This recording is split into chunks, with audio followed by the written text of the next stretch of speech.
권사의 찬양대의 찬양에 맞추어 묵상기도 하심으로 권사의 헌신 예배를 시작하겠습니다.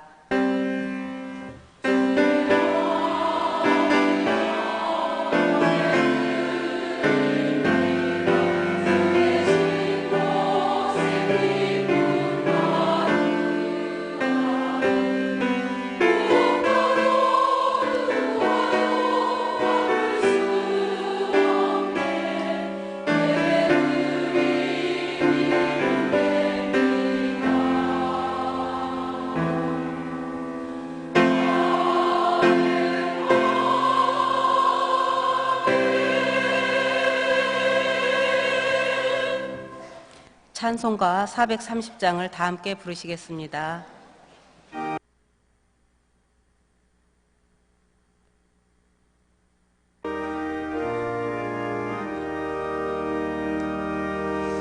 주와 같이 길 가는 것 즐거운 일 아닌가. 우리 주님 걸어가신 발자취를 밟겠네. 한 걸음 한 걸음 주 예수와 함께 날마다 우리 걸어가리. 어린아이 같은 우리 미련하고 약하나 주의 손에 이끌리어 생명길로 가겠네. 한 걸음 한 걸음 주 예수와 함께 날마다 우리 걸어가리. 꽃이 피는 들판이나 험한 골짜기라도 주가 인도하는 대로 주와 같이 가겠네. 한 걸음 한 걸음 주 예수와 함께 날마다 우리 걸어가리.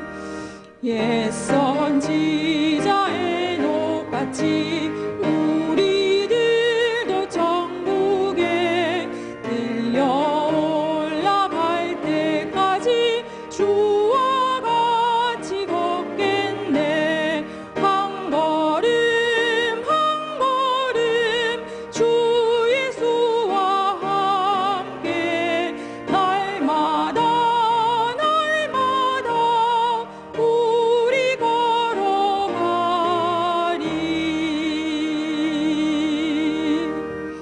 형용옥 권사님 기도하시겠습니다.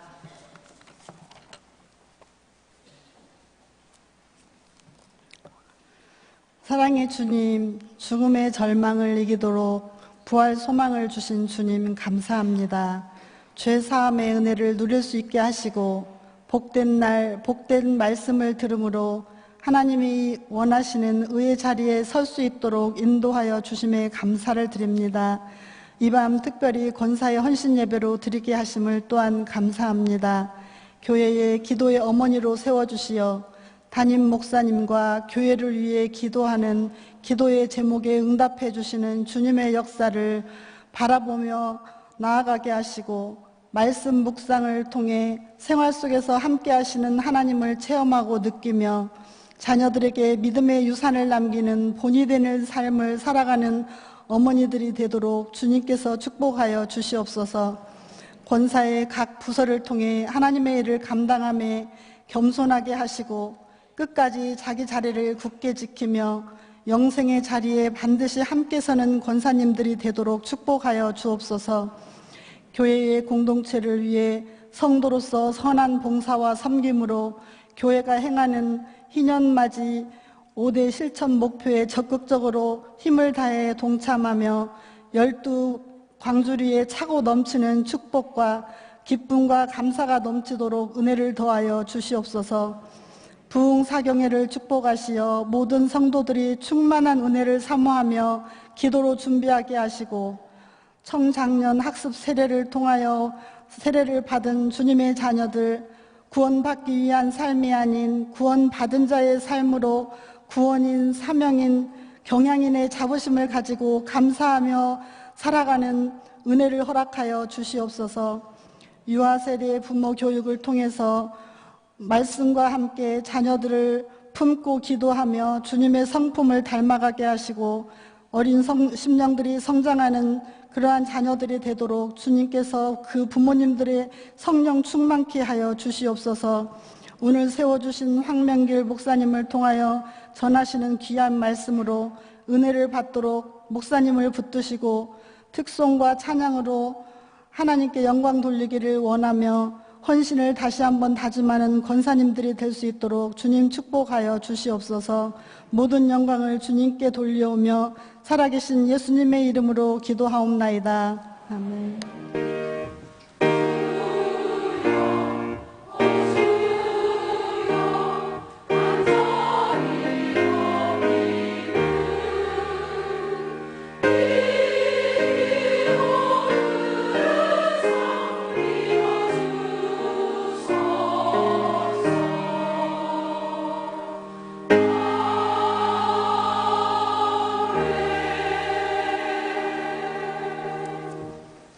이 시간에는 특별 순서로 먼저 서울 남로의 성경 암송대에서 다희상을 수상한 유치1부 조향유 어린이의 성경 암송이 있은 후에 권사에서 준비한 영상을 보시겠습니다.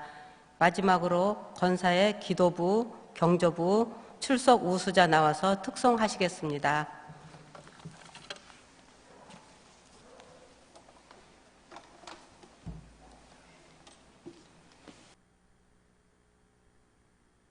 저는 6살 조양유입니다. 여호와는 나의 목자시니 내게 부족함이 없으리로다. 그가 나를 푸른 풀밭에 누이시며 신선한 물가로 인도하시는도다. 내 영혼을 소생시키시고 자기 이름을 위하여 너의 길로 인도하시는도다. 내가 사망의 음침한 골짜기로 다닐지라도 해를 두려워하지 않을 것은 주께서 나와 함께 하심이라.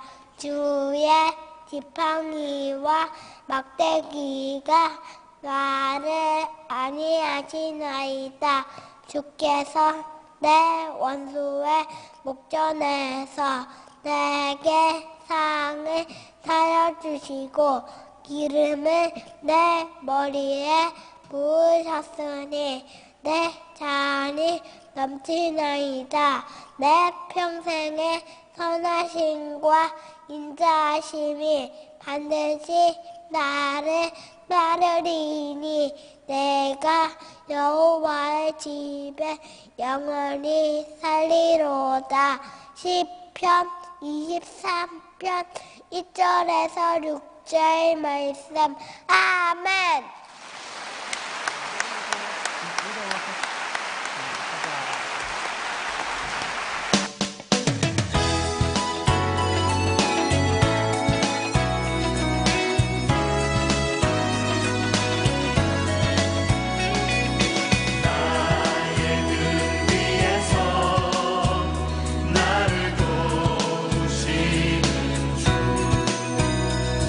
나의 인생 길에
함께 보실 하나님 말씀은 사무엘상 25장 18절에서 35절입니다. 제가 26절에서 31절을 봉독하겠습니다.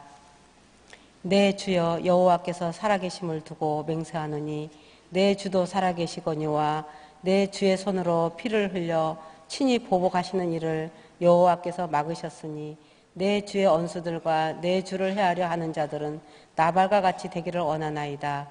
여정이 내 주께 가져온 이 예물을 내 주를 따르는 이 소년들에게 주게 하시고 주의 여정의 허물을 용서하여 주옵소서. 여호와께서 반드시 내 주를 위하여 든든한 집을 세우시리니 이는 내 주께서 여호와의 싸움을 싸우시며 내 주의 일생에 내 주에게서 악한 일을 찾을 수 없음이니이다.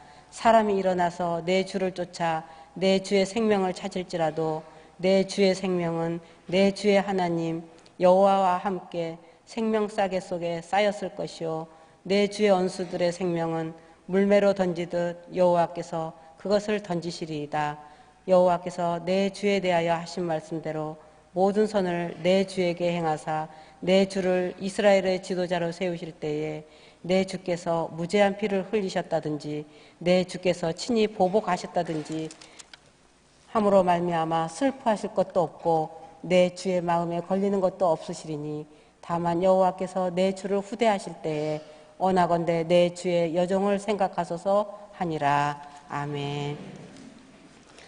건사의 찬양대에 찬양이 있은 후 황명길 목사님 나오셔서 아비가일의 지혜와 신앙이라는 제목으로 말씀 전하실 때 많은 은혜 받으시기 바랍니다. 내가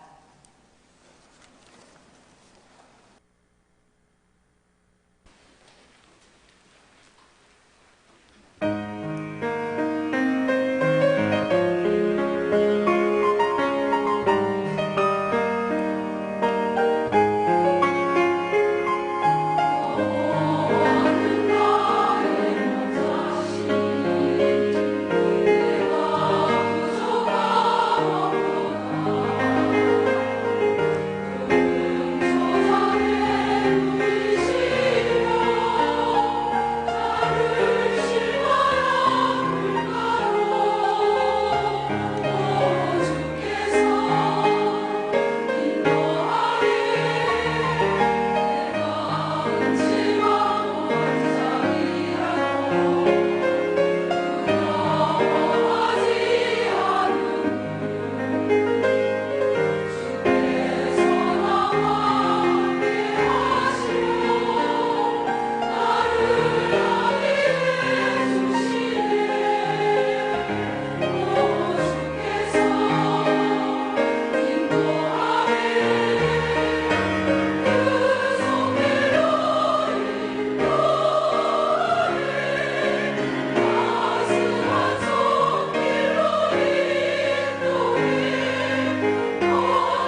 감사합니다.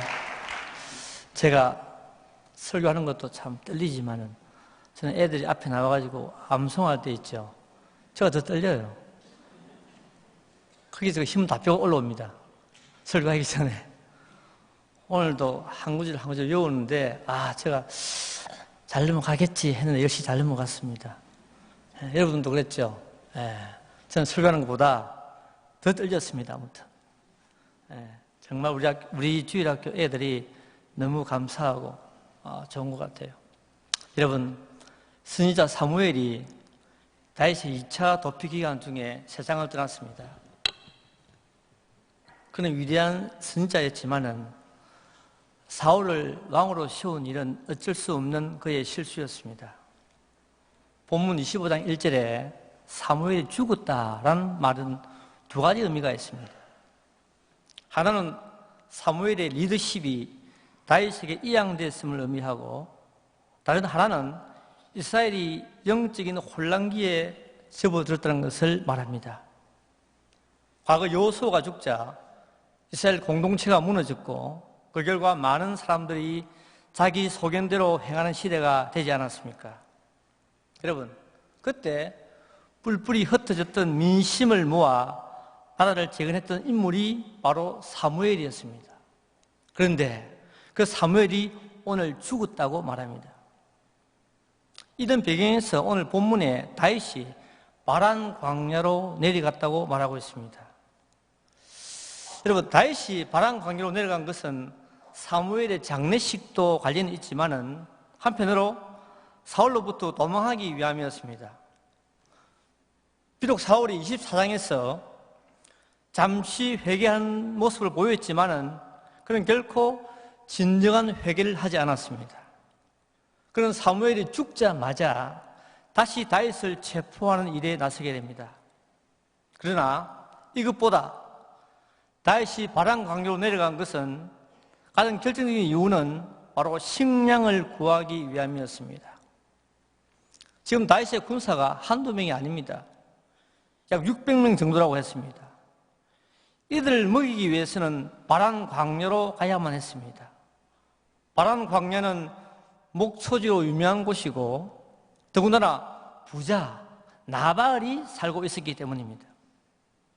다윗은 10명의 소년들을 나발에게 보내어 식량 도움을 요청했습니다. 여러분, 나발이 어떤 사람입니까? 갈렙의 족속으로 재산이 힘이 많은 자였습니다. 다윗과는 과거부터 알고 지내던 사이였습니다. 그 증거가 25장 7절에 기록되어 있습니다. 다윗이 나발의 목자와 양떼들에게 해를 끼치지 않고 보호해 주었다고 7절에서 말하고 있습니다. 그런데 나발은 이런 관계를 무시하고 다윗을 도와주지 않았습니다. 25장 10절에 다윗은 누구며 이새의 아들은 누구냐? 요즘에 각기 주인에게서 억지로 떠나는 종이 많도다. 11절에 내가 어찌 내 떡과 물과 내 양틀강자를 위하여 잡은 고기를 가져다가 어디서 왔는지도 알지 못하는 자들에게 주겠느냐? 이렇게 무시하고 있습니다. 여러분, 이 말 중에 다윗이 누구며 이새의 아들이 누구냐라는 말은 다윗과 다윗의 가문을 아주 모욕하는 말입니다. 당시 이스라엘 백성치고 다윗을 모르는 사람이 거의 없었습니다. 그런데 나발은 다윗을 무시하고 모른다고 했습니다. 주인을 떠돌아다니는 종이라고 했습니다. 조금 심한 표현이 아닙니까? 많이 심하죠. 은혜는 갚지 못할 망정 은혜를 원수로 갖고 있습니다. 인간관계에서 제일 못난 사람이 은혜를 모르는 사람입니다. 나발은 사람이 갖추어야 할 기본적인 교양이 없는 사람이었습니다. 그 이름대로 어리석은 사람, 바보, 천치였습니다. 결국 나발에게 거절당한 다윗은 400명의 군사를 이끌고 나발 제거 작업에 나서게 됩니다. 이때 여러분, 나발의 아내 아비가일이 이 소식을 듣고 사고친 남편을 구하는 일에 뛰어들게 됩니다. 그녀는 남편의 실수를 인정했습니다. 다윗의 군대가 남편을 죽여도 할 말이 없었습니다. 그럼에도 아비가일은 남편 나발이 다윗에게 죽게 내버려 둘 수가 없었습니다. 아무리 남편이 나쁜 짓을 해도 이대로 죽게 내버려 둘 수가 없었습니다. 오늘 저는 이 본문을 통해 아비가일이 어떻게 위기를 극복했고 우리에게 주는 교훈이 무엇인지 함께 살펴보고자 합니다. 첫째, 그는 물질을 선용하여 다윗의 분노를 멈추게 했습니다. 우리 본문 10절을 18절을 함께 읽어보겠습니다. 아비가일이 급히 떡 200덩이와 포도주 2가죽 부대와 잡아 준비한 양 5과 볶은 곡식과 5 새우와 금포도 100송이와 무화과 뭉치 200을 가져다가 나귀들에게 싣고 라고 했습니다. 이런 위기 상황에서 아비가일이 생각한 것은 다윗의 군대에 음식을 제공하는 것이었습니다. 여러분, 다윗이 분노한 것은 먹는 문제였습니다. 이런 면에서 아비가일은 사태 파악에 민감했고 판단력이 굉장히 빨랐습니다. 우리가 무슨 일이 발생하면 먼저 사태를 정확히 파악해야 됩니다. 사태를 정확히 파악하면 문제는 쉽게 풀립니다. 아비가일은 오늘 자신의 집이 난장판이 된 원인이 무엇인지 정확히 알았습니다. 다시 말하면 다윗과 다윗의 군사가 원하는 것이 무엇인지 정답을 찾았습니다. 바로 남편의 잘못으로 인한 먹는 문제였습니다. 그래서 부랴부랴 떡 200덩이, 포도주 2가죽 부대, 양 5마리, 곡식 2말, 금포도 100송이, 무화과 200뭉치를 준비해서 나귀에 싣고 보냈습니다. 여러분, 그런데요, 이 음식들은 우리가 보기에는 많아 보이지만은 600명의 용사가 먹기에는 턱없이 부족합니다. 성경을 잘 보십시오. 그 이유는 화가 난 다윗의 군대가 너무 빨리 왔기에 급하게 준비해야 했습니다. 따로 음식을 구매하지 않고 집에 있는 거 챙겨서 지금 보낸 것입니다. 일단 다윗의 분노를 잠재우기 위해서는 음식의 많고 적음이 아니라 빨리 준비해서 가는 것이었습니다. 지금 다윗의 분노가 폭발 직전이고 대화가 안 되는 상태입니다. 그나마 음식을 보내는 것이 유일한 길이었습니다. 그리고 아비가일은 이 음식을 먼저 보내고 자기는 뒤에 출발했습니다. 이것은 당시 유대인의 관례죠. 사이가 좋지 않는 사람과 만날 때는 먼저 상대방에게 선물을 보내어 상대방의 화를 누그러뜨리는 관례입니다. 과거 야곱이 형 에서와 합의할 때 이런 방법을 사용했습니다. 이렇게 아비가일은 음식을 수레에 실어 보냈습니다. 그리고 이 사실을 남편 나발에게는 말하지 아니했다고 19절에 말하고 있습니다. 참으로 아비가일의 지혜가 엿보이는 구절입니다. 만약 아비가일이 순에 빠져가지고 남편에게 이 모든 사실을 다 고했다면 어떻게 됐을까요? 나발의 성격으로 보아 아비가일은 폭행을 당하고 이혼을 당했을지도 모릅니다. 더 나아가 다윗의 분노를 막지 못해 결국 집안이 끝장났을 것입니다. 이처럼 아비가일은 가정과 남편을 위해 할 말과 하지 말아야 할 말을 분별했던 그런 여인이었습니다. 이제 아비가일도 나귀를 타고 다윗을 만나러 갑니다. 우리 20절 보니까 아비가일이 나귀를 타고 산 호저당 곳을 따라가더니라고 했습니다. 20절의 이 표현은 아비가일이 다윗을 꼭 만나야만 하는 절실함을 우리에게 보여주고 있습니다.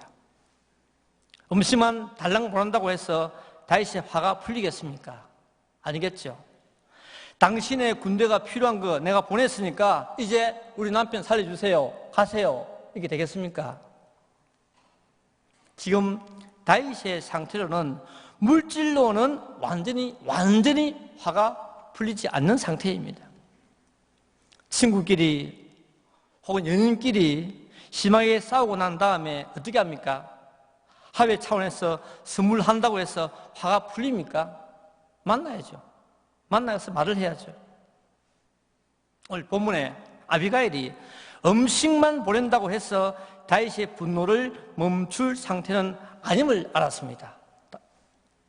이미 아비가일은 다윗이 얼마나 화가 난 상태임을 잘 알고 있었습니다. 우리 21절, 22절을 함께 읽어보겠습니다. 시작. 다윗이 이미 말하기를 내가 이 자의 소유물을 광야에서 지켜 그 모든 것을 하나도 손실 없게 한 것이 진실로 허사라. 그가 악으로 나의 선을 갚는도다. 내가 그에게 속한 모든 남자 가운데 한 사람이라도 아침까지 남겨두면 하나님은 다윗에게 벌을 내리시고 또 내리시기를 원하노라 하였더라. 다윗은 자신이 광야에서 고생하면서 나발의 소유를 지켜주었는데 그것이 다 헛된 일이다 라고 했습니다. 오히려 나발이 악으로 나의 선을 갚는도다 라고 했습니다. 그래서요, 나발 집안의 모든 남자를 한 사람이라도 남겨두지 않을 것이고 아침까지 있으면은 그것까지도 다 내가 벌을 받을 것이라고 말씀하고 있습니다. 여러분, 이런 다윗의 마음을 미리 알고 있었기에 아비가일은 물건을 보내고 자신이 직접 가서 용서를 구하게 됩니다. 오히려 물질보다는 자신이 직접 다윗을 만남으로 다윗의 분노를 억제하고 남편과 가정을 지키려고 했던 것입니다. 성도 여러분, 오늘 나발 가정의 위기가 누구로부터 왔습니까? 무엇으로부터 왔습니까? 남편 나발이 주범이고 그가 가진 물질이 비극의 씨앗이 되었습니다. 만약 나발에게 물질이 없었다면 다윗은 나발에게 도움을 구하지 않았을 것이고 이런 위기도 없었을 것입니다. 하지만 하나님은 나발과 그 가정에 물질의 복을 주셨습니다. 하나님이 물질을 주셨을 때에는 단지 나발 자신과 가족들의 배만 채우기 위해 주지 않았을 것입니다. 그런데 나발은 그 물질로 자신의 배만 채우고 이웃에게 베풀지 않자 지금 죽음 직전에 처하게 된 것입니다. 반면 부인 아비가일은 물질로 남편과 가정을 위기에서 구하고 있습니다. 똑같은 한 집안의 물질인데 나발의 물질은 죽음을 불러오고 아비가일의 물질은 600명의 군사를 살리는 생명의 물질로 사용되고 있다는 것입니다. 여러분, 우리는 물질이 많이 가지고 적게 가진 것이 문제가 되지 않습니다. 그 물질을 어디에 어떻게 사용해야 하는가에 달려 있습니다. 여러분, 고레스 임금을 기억하십니까? 포로된 유다 백성들을 본국으로 돌려보낸 왕이 아닙니까? 그는 많은 제국을 점령하고 마침내 페르시아라는 대제국을 건설하게 됩니다. 그는요, 전쟁을 하면 반드시 이겼고 그로 인해서 엄청난 전리품들이 쌓였습니다. 어느 날 포로된 리디아, 지금 터키죠, 리디아 왕이 고레스 임금에게 이렇게 물었습니다. 폐하, 제가 보기에 폐하는 지금까지 많은 전쟁에서 승리했기 때문에 엄청난 금을 가지고 계신 것 같은데 지금 얼마나 가지고 계십니까? 이렇게 물었습니다. 그러자 고레스 임금은요, 나도 남들처럼 재물에 대해 만족할 줄 모르네. 그런데 나는 다른 사람보다 다른 것이 하나 있어. 다른 사람들은 재물을 필요 이상으로 거둬들여 일부를 땅에 묻어 썩도록 방치하고, 또 어떤 사람은 그 재물을 세고 재고 무게를 달고 통풍을 시키고 감시하느라 지쳐있네. 그들은 집에 충분한 식량이 있어도 다 먹지 못하네. 그랬다간 배가 터져 죽어버릴 거야. 그리고 그들은 다 입지도 못한 많은 옷을 가지고 있네. 다 입었다간 숨이 막혀 죽을 거야. 하지만 나는 필요 이상으로 거둬들일 때에는 친구들에게 나누어 준다네. 나는 나의 재물을 친구들을 부유하게 만들고 그 대가로 그들에게 우정과 충성심을 얻는다네. 이보게 리디아 왕, 당신 이 세상에서 가장 행복한 사람이 누구인지 아는가? 재물을 정직한 방법으로 가장 많이 획득하고, 재물을 정직한 방법으로 가장 많이 획득하고, 그것을 고귀한 목적으로 가장 많이 쓰는 사람이 제일 행복한 사람이네 라고 했습니다. 참 멋진 말이 아닙니까? 필요한 만큼은 가지고 그 이상은 친구에게 나누어 준다고 했습니다. 그래서 이 고레스 임금을 관용의 왕이라고 불렀고, 그에게 정복당한 민족들도 그를 아버지라고 불렀다고 합니다. 성도 여러분, 우리의 물질이 화를 불러서는 안 됩니다. 우리가 가진 물질이 화를 불러서는 안 됩니다. 그것이 적든 많든 우리는 선한 목적에 사용하여 생명을 살리는 그런 삶이 되어야 되겠습니다. 그런 삶이 되기를 축원합니다. 둘째, 지혜와 겸손으로 위기를 극복했습니다. 아비가일이 어떻게 나발과 결혼했는지 알 길이 없습니다. 하지만 추측을 해보면 아비가일의 아버지가 나발의 재산을 보고 딸을 시집 보낸 것 같습니다. 왜냐하면 아비가일이라는 이름에서 그 이유를 찾아볼 수가 있습니다. 아비가일이라는 이름의 뜻은 아버지의 기쁨이라는 뜻입니다. 아버지의 기쁨. 즉, 딸 아비가일은 아버지의 마음을 기쁘게 해드리기 위해서 나발에게 시집을 갔을지도 모릅니다. 그렇다면 아비가일의 결혼은 처음부터 불행을 안고 갔던 결혼이었습니다. 그나마 지금까지 가정이 유지된 것은 아비가일의 신앙에서 나오는 지혜와 겸손이 있었기에 가능하지 않았나 생각합니다. 그리고 그런 아비가일의 지혜와 겸손이 지금 집안에 터진 대형 사건을 해결하는 하나의 해결사 역할을 하게 됩니다. 오늘 본문에 아비가일의 지혜와 겸손이 어떻게 나타났습니까? 첫째, 나귀에서 급히 내려왔습니다. 23절에 아비가일이 다윗을 보고 급히 나귀에서 내려왔다고 했습니다. 급히 내려왔다. 여자인 아비가일이 나귀에서 급히 내린 것은 상당히 위험한 행동입니다. 누가 손을 잡아주거나 부축을 해야만 가능한 행동인데 급히 내려왔습니다. 요즘 말로 하면은 재벌 부인입니다. 재벌 부인인데 품위 따위는 생각하지 아니하고 급히 내려왔다. 이것은 다윗의 상태를 파악하고 대처하는 지혜로운 행동이라고 생각됩니다. 둘째, 다윗 앞에 엎드리고 얼굴을 땅에 대었습니다. 23절입니다. 다윗 앞에 엎드려 그 얼굴을 땅에 대었다. 24절에 다윗의 발에 엎드렸다. 여기 엎드렸다는 말, 존경, 경의를 표합니다. 엎드리는 것은 동서고금을 막론하고 상대방을 존경하는 표시죠. 그 얼굴을 땅에 대었다는 말은 상대방을 지극히 높이고 자신을 극도로 낮추는 행동을 말합니다. 아비가일은 부자 부인입니다. 재벌 부인입니다. 그럼에도 지금 죄인처럼 다윗에게 엎드려 얼굴을 땅에 대고 용서를 구하고 있습니다. 이게 쉬운 행동처럼 보이십니까? 결코 쉽지가 않습니다. 사람이요, 돈이 있고요, 지위가 있으면요, 이게 못해요. 오늘 권사님들의 연세에 이렇게 할 수 있겠습니까? 엎드리고 땅에 얼굴을 댈 수 있겠습니까? 우리는 어떻습니까? 남 앞에 엎드리기보다 남을 헐뜯고 비방하지는 않습니까?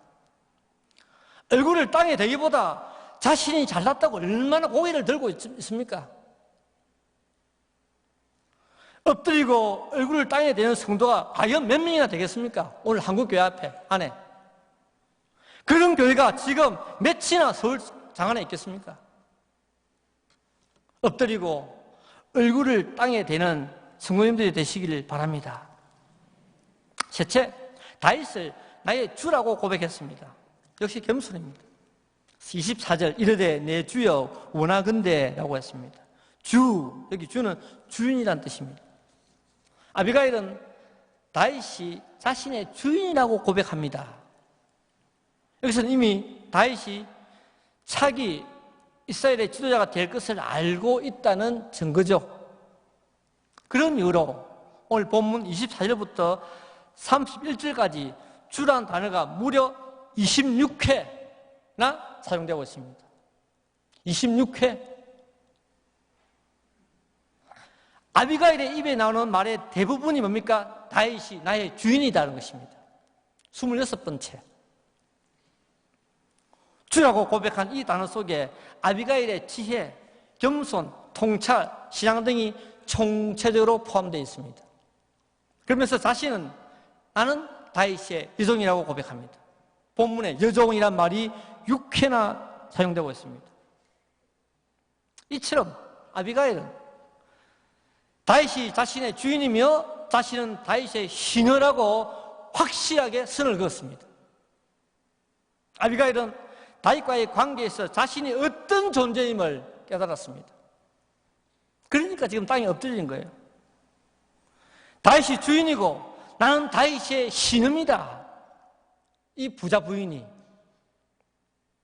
분명한 상하 관계를 고백했습니다. 마치 세례요한과 예수님의 관계처럼 말입니다. 네 번째, 남편의 죄악을 자신에게 돌리라고 했습니다. 24절, 이 죄악을 나 곧 내게로 돌리시고 했습니다. 아비가일은 남편 나발의 죄악이 내 죄악이라고 고백했습니다. 남편의 죄가 내 것이라고 했습니다. 남편의 죄를 자신의 죄로 간주했습니다. 여러분, 남편의 죄는 남편의 몫입니다. 그렇지 않습니까? 아내의 죄는 아내의 몫입니다. 자식의 죄는 자식의 몫입니다. 그런데 아비가일은 남편의 죄가 내 죄라고 고백하고 있습니다. 그래서 남편 대신 내가 벌을 받겠다고 합니다. 그러면서 내 남편 나발은 미련한 사람입니다. 바보 같은 사람입니다. 바보가 그 사람의 이름입니다. 그 이름이 그 사람에게 적당한 이름입니다. 그런 사람을 개의치 말라고 했습니다. 신경 쓰지 말라고 합니다. 죽이지 말라는 거죠. 게다가 아비가일은 나발을 불량한 사람이라고 했습니다. 덧붙였습니다. 내 남편은 불량하다. 이 말, 악한 사람이라는 뜻입니다. 악한 사람. 어떤 성경에는요, 벨리알, 즉 악마라고 표현했습니다. 내 남편이 악마. 이런 악마 같은 사람의 죄악을 나에게 돌려달라고 합니다. 여러분, 이 말을 듣는 다윗의 마음은 어땠을까요? 다윗이 아무리 화가 나서 나발을 죽이고 싶어도 죽이지 못할 것입니다. 말 한마디가 천황빛을 갚는다는 말이 이런 경우입니다. 누구든 실수하여 사람을 죽일 수 있습니다. 그러나 진정으로 마음을 열고 용서를 구하면 살 수 있습니다. 지금 아비가일은 내가 죄인이니 용서해 달라고 간구하고 있습니다. 여러분, 이런 상황에서도요, 아비가일은 범죄를 저지른 남편에 대해서 뭐라고 한마디도 하지 않습니다. 우리 같으면 어떻게 했습니까? 꼬집고 막 뭐라 그래요? 막 발로 차고, 남편 발로 차고 막 던지고 막 문 잠그고, 들어오지 못해 문 잠그고 막 밥 안 주고 옷 안 주고 막 넥타이 숨기고 막 양복 숨기고 막 그렇겠죠? 저는 아닙니다. 저는 절대로 안, 저는 집에서 얼마나 잘하는지 몰라요. 막 빨래하고 막 바쁩니다. 바빠. 그래야 먹고 살죠. 그렇습니다. 예. 네, 뭐라고 한마디도 안 했습니다. 이 엄청난 대형 사건을 저질러 놓고도 한마디 말 안 했습니다. 오히려 그 문제를 혼자 해결하려고 했고 심지어 자신이 죄인임을 자처하고 나섰습니다.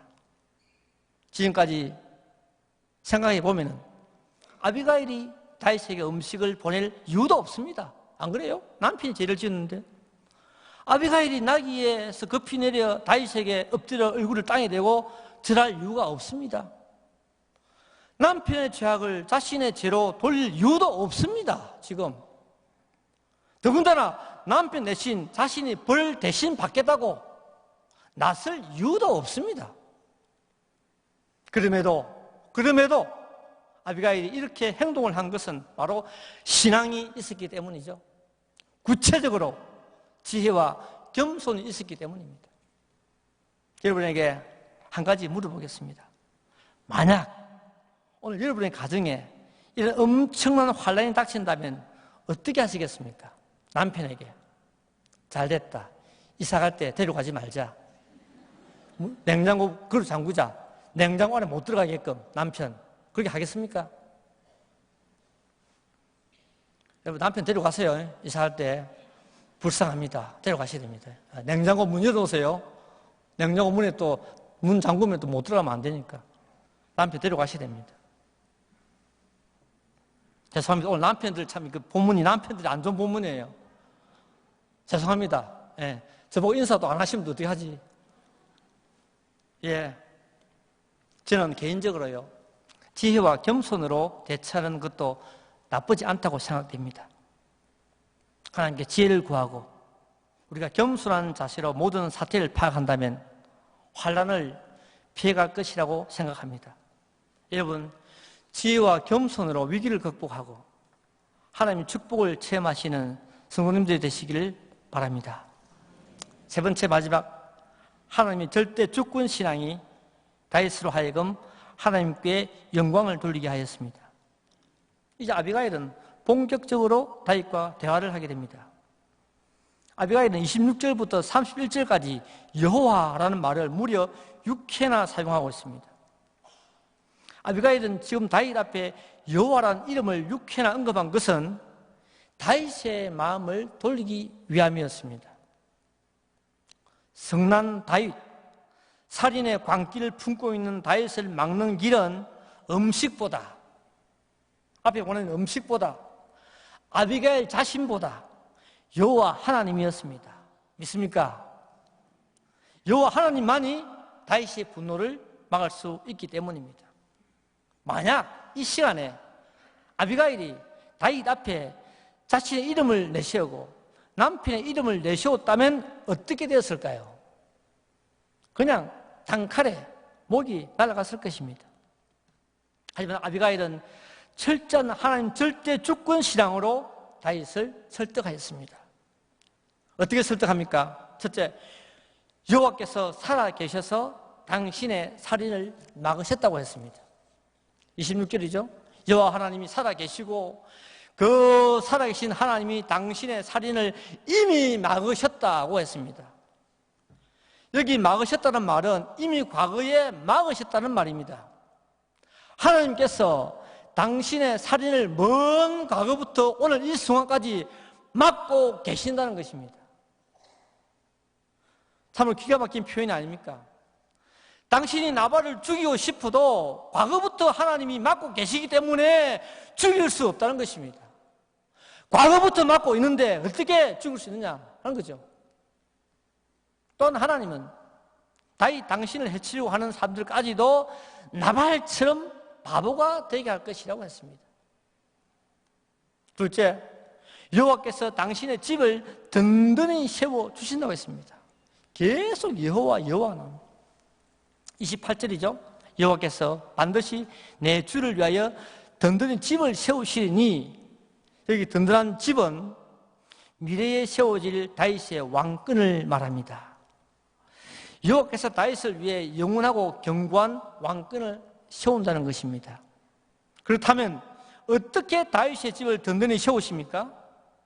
본문 28절이 말합니다. 이는 내 주께서 여호와의 싸움을 싸우심이요 라고 했습니다. 이 말이 무슨 뜻입니까? 하나님이 다윗을 전쟁에 투입시켜 이기게 함으로 왕권을 세운다는 것입니다. 그러니 그런 왕권을 세울 사람이 한낱 졸부에 불과한 나발을 죽여서 되겠느냐는 것입니다.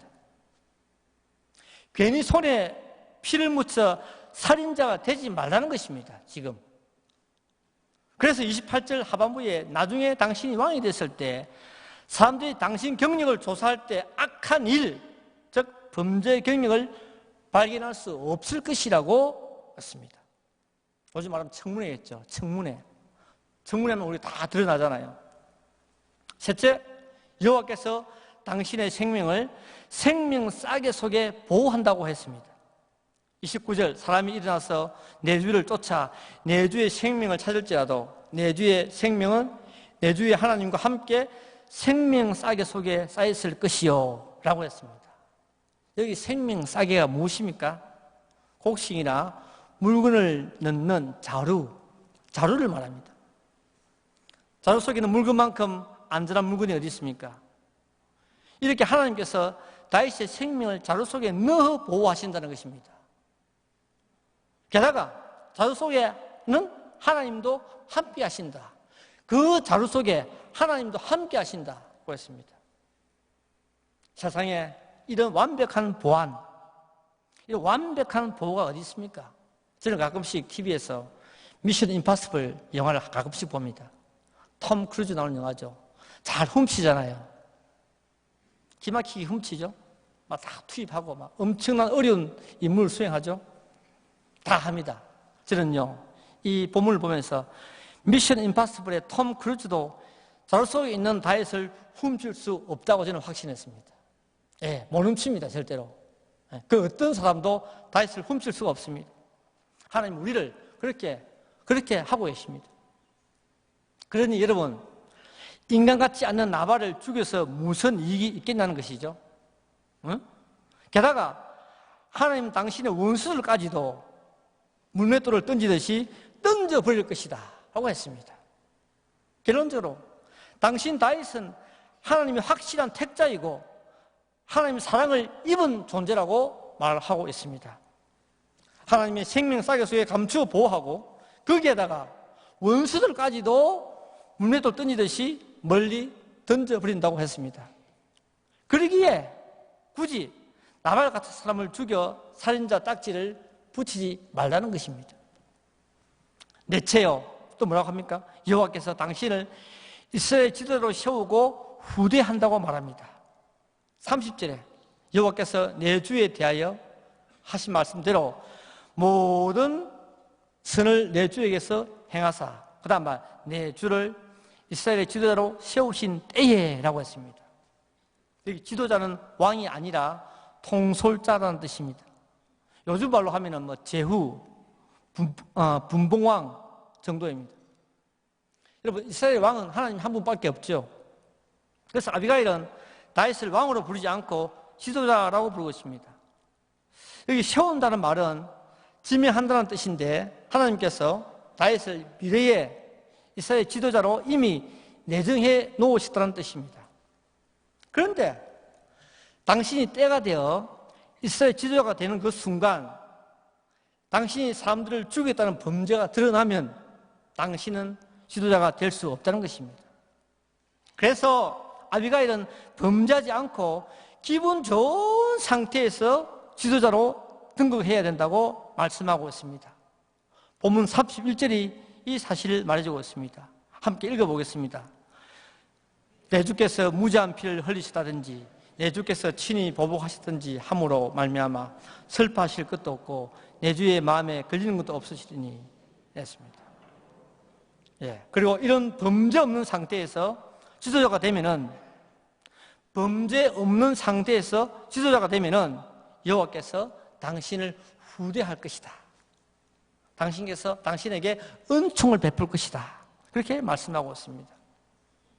참 아비가일이 지혜롭습니다. 범죄하지 않고 지도자가 될 것을 권하고 있습니다. 이처럼 아비가일은 크게 네 가지를 말했습니다. 하나님이 살아계심, 다윗을 지도자로 세우는 사실, 하나님의 보호, 다윗의 미래까지 설명했습니다. 하나님으로 시작해서 하나님으로 끝이 났습니다. 이것이 아비가일이 가진 절대 주권 신앙입니다. 여러분, 이제 다윗의 반응을 살펴보겠습니다. 이 말을 듣고 다윗이 어떻게 반응했습니까? 32절부터 35절 내용인데 하나님께 영광을 돌렸습니다. 다윗이 이런 아비가일의 요청을 기꺼이 수락하는 내용입니다. 이로써 일시적 혈기로 나발을 죽일 뻔했던 다윗은 모든 것을 하나님께 맡기게 됩니다.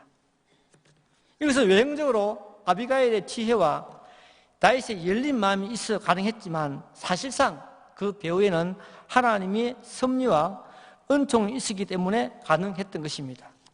다윗은 이 사실을 고백했습니다. 32절에 오늘 너를 보내어 나를 영접하게 하신 이스라엘의 하나님을 찬송할지로다 라고 했습니다.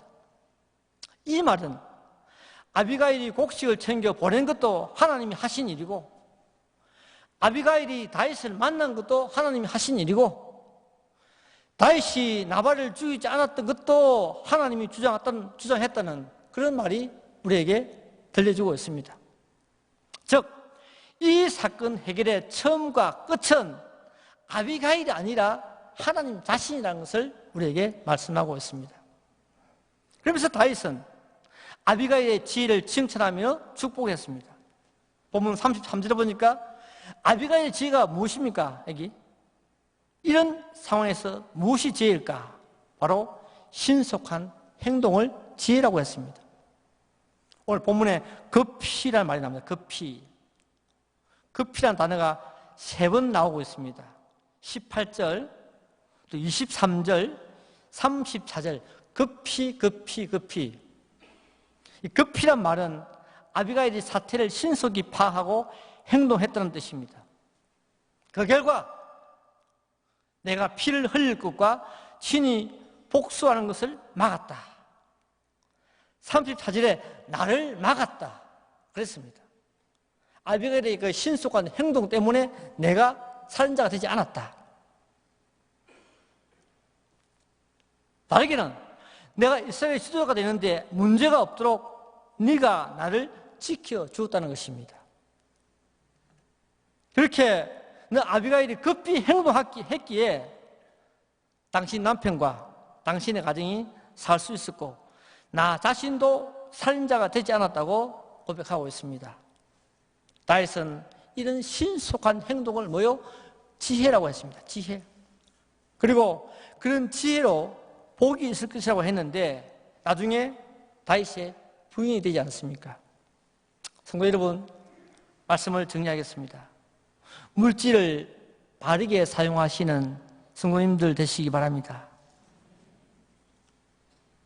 하나님이 원하시는 곳에 사용하시기 바랍니다. 어떤 환난이나 고난이 와도 하나님이 주시는 지혜와 겸손으로 극복하시기 바랍니다. 그리고 하나님 절대 주권 사상으로 매일매일 하나님께 영광을 돌리시는 삶을 사시기를 주의 이름으로 축원합니다.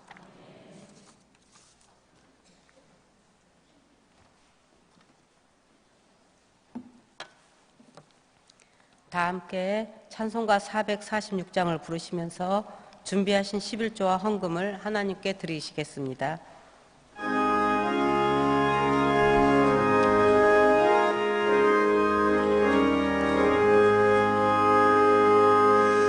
주음성 외에는 참 기쁨 없도다. 나의 사랑하신 주 늘 계시옵소서. 기쁘고 기쁘도다. 항상 기쁘도다. 나 주께 왔사오니 복 주옵소서.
영상으로 교회 소식 보시겠습니다.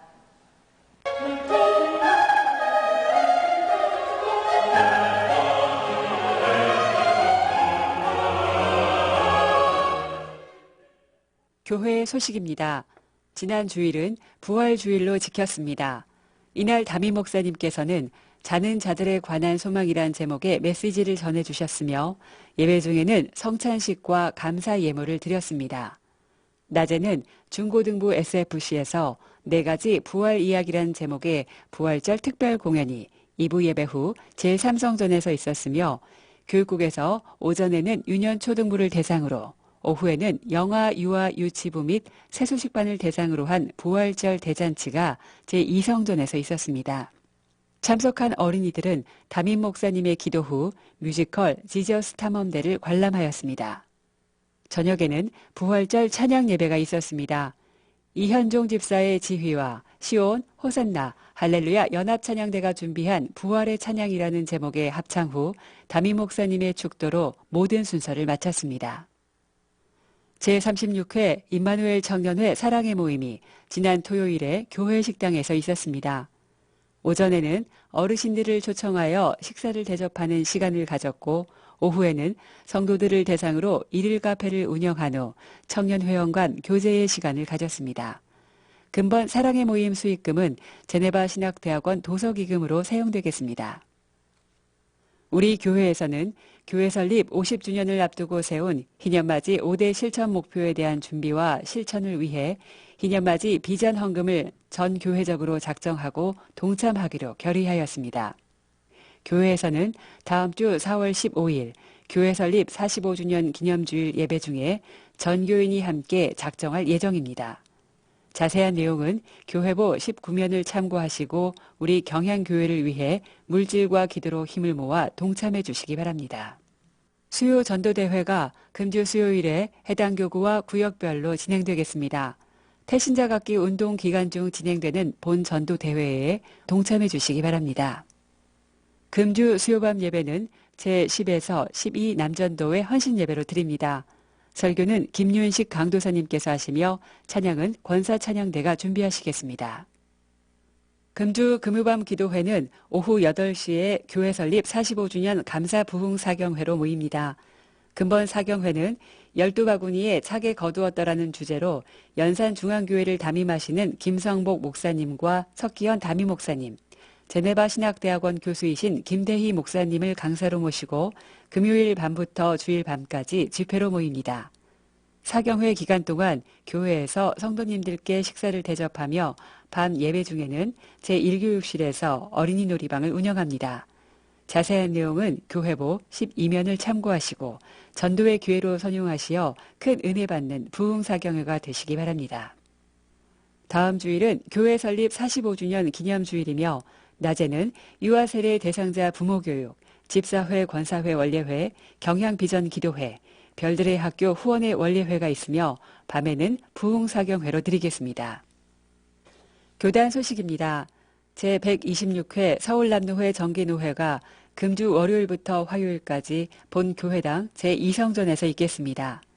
개회 예배는 월요일 오전 10시에 있으며 금번 노회에서는 본교회 김윤식, 최유빈 전도사님께서 강도사로 인허를 받으시겠습니다. 찬양은 본교회 여전도회 연합찬양대가 준비하시겠습니다. 찬양대원께서는 오전 9시까지 제1세미나실로 오셔서 찬양 연습에 임하시기 바랍니다. 자세한 소식은 교회보를 참고하시기 바랍니다. 감사합니다. 오늘 우리 교회에 처음 나오셨거나 등록을 원하시는 성도님께서는 예배가 끝난 후 한층 아래에 있는 친교실로 오셔서 담당 교육자님의 기도와 교회에서 준비한 선물을 받아가시기 바랍니다. 다 함께 찬송가 436장을 부르신 후에 담임 목사님 나오셔서 헌금을 위한 기도와 축도해 주심으로 권사의 헌신 예배를 모두 마치겠습니다.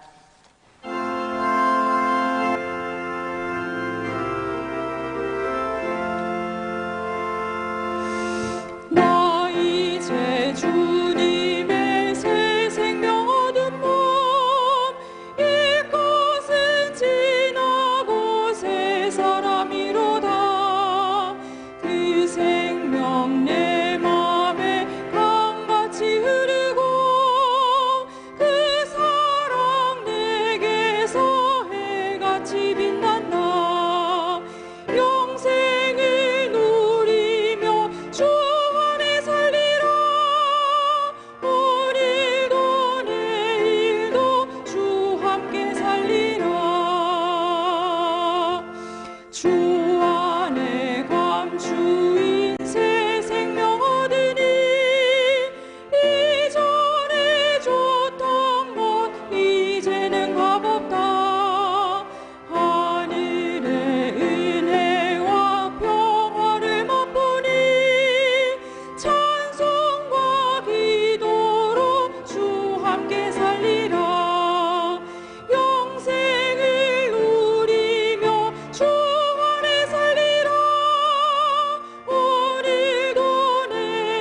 시간 같지만 우리 두 가지 기도 제목을 함께 나누겠습니다. 이번 주 금요일 밤부터 시작되는 우리 부흥사경을 위해서 특별히 주강사 김성호 목사님께서 한 2주일 전에 갑자기 이렇게 디스크 수술을 받으셨습니다. 그런데 의사 말로는 그 집회 인도에는 그렇게 큰 차질은 없을 것이라고 해서 이렇게 우리에겐 다행한 일이지만 그래도 여러분 목사님 건강을 위해서 잘 감당하시도록 함께 기도해 주시고, 또 우리 모든 성도들이 시간마다 참석하고 또 시간마다 감사드리고 시간마다 은혜를 받을 수 있는 그런 성회가 되도록 기도하겠습니다. 둘째로 우리 다음 주일에 드리고자 하는 우리 비전 헌금 작정을 위해서 우리 주보에 오늘 나간 대로 우리 장로님들, 우리 당위원들이 정말 힘을 다해서 작정했습니다. 또 우리 교역자들은 대부분 그의 의무적으로 이렇게 또 우리 12바구니 12조 헌금으로 이렇게 다 작성을 했는데 이제 여러분들의 성도님들의 이런 참 도움이 꼭 필요합니다. 우리 각자 자기 몫의 태인대로 자기 맡은 분량만 우리 감당하면은 얼마든지 할 수 있는 일입니다. 그렇게 함께 우리 또 이 기쁜 일을 잘 감당할 수 있도록 위해서 기도해 주시기 바랍니다. 혹 여러분들이 주보에 이렇게 이제 나온 그 액수를 보고 이게 12조구나 이렇게 오해하지 마십시오. 비전 헌금입니다. 그 중에는 보리떡 헌금 잔액을 월정으로 한 것도 있고, 또 12바구니 12조 헌금 혹은 12바구니 월정 헌금 이런 것들을 이렇게 합한 것을 이렇게 주보에 우리가 내게 되겠습니다.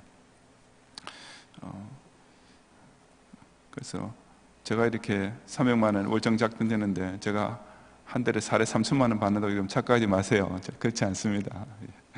모두 우리 경영 성도들이 하여튼 자신에게 주어진 이런 특권적인 기회를 생각하고 우리 꼭 힘을 다해서 이 헌금 하나님 앞에 기쁘게 작정할 수 있도록 우리 두 가지 우리 부흥회와 우리 또 비전 헌금을 해서 다 같이 함께 같이 한 목소리로 기도한 후에 제가 마침 기도하겠습니다.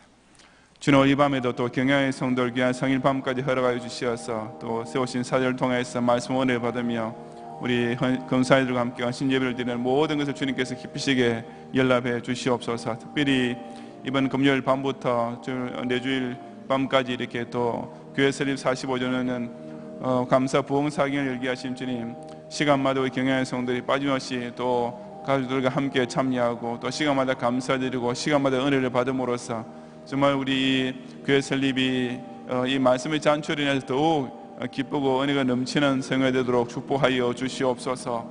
특별히 세우신 우리 주강사 김성호 목사님의 건강을 좀 지켜주셔서 수술하신 지 얼마 안 되는데 잘 감당할 수 있도록 주님 강단에 굳게 서 있을 힘과 또 그 성들을 보호하시어서 당신의 사절을 통해서 우리 모든 경영의 성들에게 남김없는 충만한 성령의 은혜가 넘치는 집회가 되도록 역사하여 주시고, 주님 또 특강을 마친 우리 김대희 목사님과 또 주일 낮예배 또 설교를 맡은 종에게도 같은 은혜 더하여 주옵소서. 특별히 우리 다음 주일 교회 설립 45주년 또 희년 Y-5년 기념주일을 맞이해서 이렇게 희년맞이 비전 헌금을 우리 경영의 성도들이 함께 작정하고자 합니다. 주님, 우리 당위원들과 우리 교역자들이 이미 참 먼저 이렇게 기쁨으로 힘을 다해 작정한 것처럼 경영의 모든 성들도 또 이 일에 우리의 마음과 뜻을 합하여서 하나님을 기쁘시게 하고 무엇보다 경량 영광스러운 신을 향해서 나아가는 그림에 자신의 이름을 또 아름다운 이런 주님 이 선한 일에 꼭 남기는 일에 동참하는 경영의 성도들이 되게 하시고, 그 누구도 이로 인해 시험받지 않게 하시고 오직 감사함으로 우리 모두가 즐겁게 이 선한 일을 감당해내도록 은혜를 더하여 주시옵소서. 주님, 이 밤에도 우리 경영의 성도들이 모든 찬송과 기도와 또 물질의 예물을 연락하여 주시옵소서. 특별히 우리 김순영 권사님께서 권사하신 예배를 허락하시는 감사드리며 드린 예물과 우리 권사회에서 교회 꽃 화분 장식을 위해서 180만 원 상당의 이런 또 허물을 하였사오니 이 모든 것 주님께서 온전히 연락하시며 항상 주 앞에 바치기를 즐거워하는 자들에게 더 좋은 것을 베푸시는 응답으로서 우리 모든 이 주님께 바치는 예물 드린 자에게 풍성하게 채워 주시옵소서. 이번 또 성회 기간 주간에도 시간마다 우리 경영의 성도들이 정말 이 경양교회는 아름다운 재단을 내게 허락하신 하나님께 진심으로 감사하는 예물로서 하나님을 영화롭게 하고 또 정말 영육간의 풍성한 잔치가 될 수 있도록 축복해 주시옵소서. 우리 다음 주일 우리 경양 역사에 또 하나의 금자탑을 세울 또 이런 귀한 예물을 저희들도 작정하고자 하오니 온 성도들이 빠짐없이 각자 자신의 몫을 기억하며 힘을 다해 참여함으로써 우리 이제까지 45년 동안 줄기차게 달려온 경양의 걸음이 이제 마지막 한 고개를 넘는 것도 그때니 잘 감당해냄으로써 함께 기쁨과 희락이 넘치는 희년을 온 교들이 같이 맞이할 수 있도록 인도해 주시옵소서.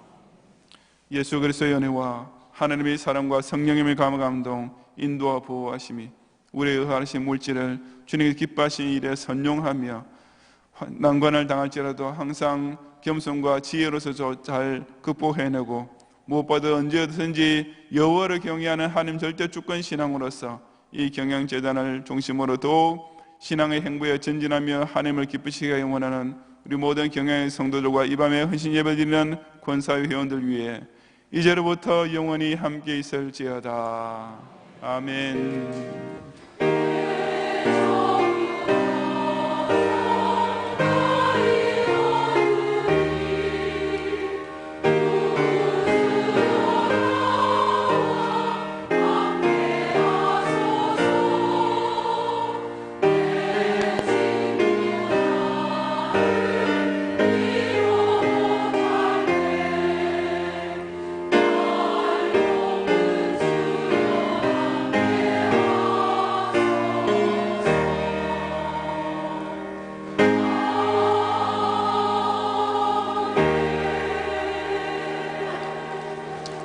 감사합니다. 평안히 가시고 수요일 밤 예배와 또 집회 꼭 기억하시고 꼭 참석 은혜 받으시기 바랍니다.